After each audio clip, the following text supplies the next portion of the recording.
In this video, I'm going to show you on how you can create an automation in Zendesk.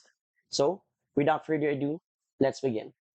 First, open your web browser and go to zendesk.com and log in to your Zendesk account. From here, click on Support right here on the top left and go to Admin Center. Now, the next thing that you would do is to click on Objects and Rules right here on the left panel. And then, if you scroll down, you should see under Business Rules the option for automations. This is where you can add and create automations for your Zendesk account. So, right here, click on Add Automation. Then, we're simply going to set it up. Like, first, of course, the condition. So, choose a condition, complete it. I'm just going to choose randomly, but you should be able to follow right here. And then, the next is if you want it to meet any of the following conditions.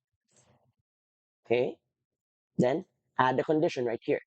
The preview or this first two should match this condition.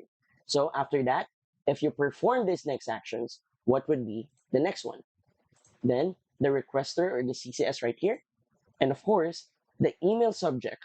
If, for example, I chose the notifications of the user email. So I would put in the email subject and of course the email body.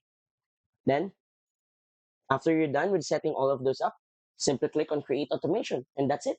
You can now use that custom automation for your Zendesk account.